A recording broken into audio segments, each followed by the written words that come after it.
कल मैंने एक खबर आपको दिखाई थी जिसमें तारिक ने जो है साफ तौर पर कहा था कि एएवाई जो हेल्पर एजुकेशन डिपार्टमेंट में लगाए जा रहे हैं उसमें किस तरह से घोटाला हो रहा है या इस तरह का स्कैम हो रहा है। उसके बाद ये मामला जो है काफी बढ़ जाता है और उसके बाद जो एमएलए डोडा वैजुद्दीन मलिक हैं वो जो है उसी टाइम कुछ ही समय के बाद एक लेटर जारी करते हैं और इस लेटर में साफ तौर पर सीईओ डोडा जो एजुकेशन के हैं उनके बारे में लिखते हैं कि जल्दी से इसके बारे में वेरिफिकेशन होनी चाहिए और ये जो रिक्रूटमेंट 2024 और 25 की है इसके ऊपर प्रॉपर तरीके से वेरिफिकेशन होनी चाहिए। क्योंकि देखिए जिनकी फर्स्ट प्रायोरिटी थी विडो थे या फिर ऑर्फन थे या फिर डाइवर्स वाले या फिर जो महिला 8वीं से कम पढ़ी हुई है वो जो है उसमें भाग ले सकती थी, ये तमाम चीजों के मुद्दे और ऐसे में ये वेरिफिकेशन काफी जरूरी थी।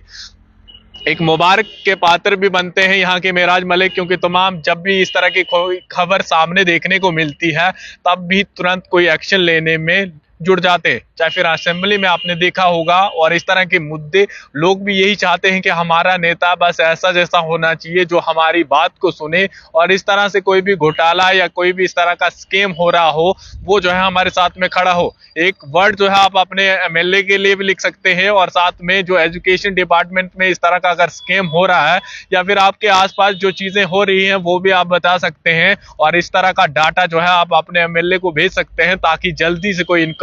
इंक्वायरी हो और आप लोगों को इंसाफ मिले। क्योंकि देखिए वहां पर आया जो हेल्पर लगाई जाती है या फिर जो भी स्कूल में हेल्पर ये तमाम चीजें लगाई जाती हैं उनमें जो है अगर इस तरह के स्कैम होंगे और इस तरह की चीजें देखने को मिलेगी तो काफी हैरान कर देने वाली चीजें होंगी कि आखिर डोडा के अंदर ये सब चीजें क्या हो रही है। क्योंकि देखिए जो तारिक थे उनने कहा था कि मैं हाल ही में इंडिपेंडेंट एमएलए के लिए खड़ा हुआ था और उसके बाद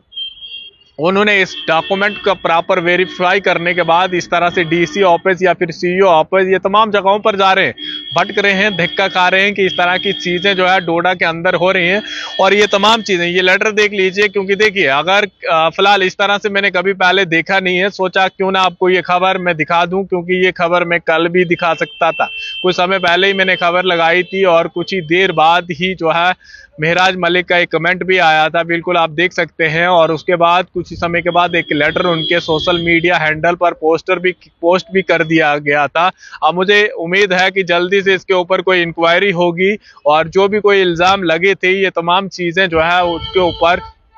मतलब इंक्वायरी होगी और उसके बाद अगर कोई इस तरह का स्कैम होता है उसका भी पर्दाफाश किया जाएगा। क्योंकि देखिए जहां लोरी अड्डे की बात की गई थी वो नेशनल हाईवे पर वो जो है खत्म हो चुका है। ये तमाम चीजें अब आपको नेशनल हाईवे पर अगर आप गाड़ी चला रहे हैं आपको इस तरह से कोई भी म्युनिसिपैलिटी के अंदर लोरी अड्डा नहीं देना। ये तमाम चीजों के मुद्दे यहाँ से मेहराज ने उठाए थे, ये तमाम चीजें खत्म हो चुकी है। अब आप पे है ये तमाम चीजें और आपको इन सब चीजों का ध्यान रखना है। और ऐसे में अगर कोई आपको फिर भी टॉर्चर करता है या इस तरह की कोई चीजें ले करता है और उसकी वीडियो बनाकर पोस्ट कर दीजिए या फिर यहाँ के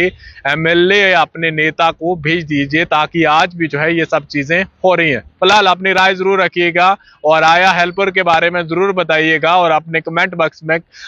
यानी यहाँ पर कमेंट करना ना भूलें। और इस तरह के मुद्दे और कितने हैं और इस तरह के कितने और ज्यादा स्कैम हैं उन पे बात भी होनी चाहिए।